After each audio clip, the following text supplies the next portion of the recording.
we're back on the Senior Network, and we're going to talk a little bit about physical therapy. Talk to us, Emily, a little bit about what you do.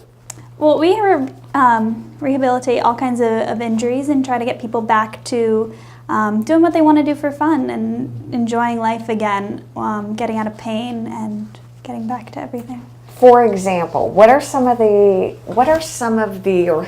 people that you treat? What are some of the injuries that you see, especially in an older especially in an older population? Before, oh, that's true. You're a CrossFit guy. You had a boo-boo. Yeah. Well, anything, any kind of aches and pains that they're having, or if they're just not sure if they can get back to golf safely yet after, maybe a surgery or a setback in life. I just read an interesting article, and they were talking about pain and how to manage pain. What are some of the best alternatives for pain management as an alternative to medication? To medication. Yeah, there's a huge opioid addiction in our country right now that we have to be aware of. And there's a lot of fascinating research coming out on pain about how it's processed in the brain and how we can actually modulate it with exercise.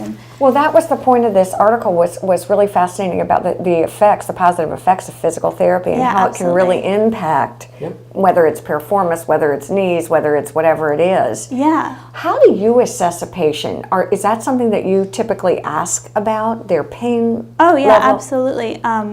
Pain is very subjective, so you don't ever want to compare one person's pain to another, but it's important to know what they're experiencing, so that way if you ask them, after a treatment, how their pain is, you can kind of judge, well, is it better to them or is it worse based on what they're telling you and their symptoms. But when someone comes into you, okay, do you do an overall assessment? And just like we talked about with everyone, at what point do I need to come to you for physical therapy? When you're in pain. Yeah, or hopefully before I've had balance. Yeah, absolutely.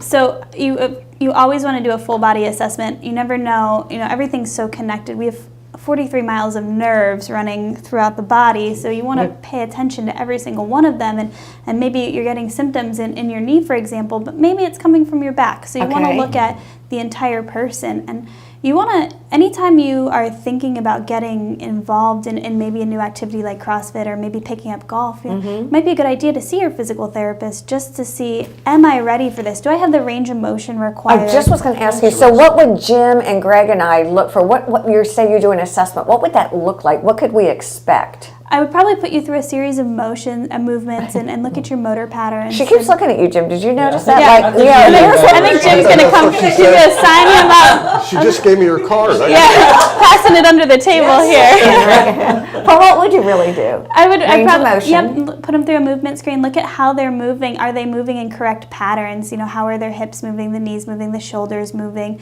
the neck, and just look for any deficits that they might have. It makes me want to go just for prophylactic reasons. Yeah. Right? Is that smart to do? Yeah, just to see, maybe you find out you've got a little shoulder restriction. So if it bothers you later in life, or you go to pick up a tennis racket and I have to stretch my shoulder a little bit more because I know I have this little restriction that I have to be mindful of, and not just going out there on the court and then a week later coming in to see me for therapy because you. How about just a little elbow thing? Is that ever? Yeah. Do you do all the little tests? Yeah, absolutely. Do you really? Knees, elbows, head, shoulder, knees, and toes. The whole thing. Do I need to be sick before I come to you? No.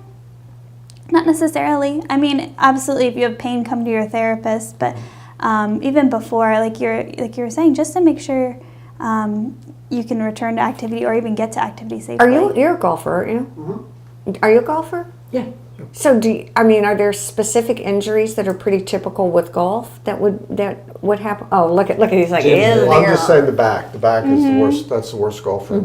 Yeah, absolutely. So what would be something that you would assess or you would look like or a treatment for back injury from? I mean, every person is very different. So if Jim's coming to me with She's back such a pain, therapist. Let me just give you the broad. It's not good or bad. Each one. Well, we'd want to look at him as a person. Maybe his hips are restricted and he's not rotating through the hips like he should. Sense. So then he's having back pain, or maybe he doesn't have the core stability, or maybe he's got an old injury there that he's never fully recovered from. So it's hard to say that every golfer is treated with these exercises because that's just not good treatment. It's all individualized, Yeah. exactly. And you said you're in Okatee. I'm out in Okatee. Can we request you to go? Absolutely. I think we should all have a little assessment and come back and Graduation, report in next time. Well, that's all the time we have today, and I really appreciate you folks joining us. Good to see you again. It is. It really is. Thank you for joining us here on the Senior Network, where senior care experts come together. See you next time.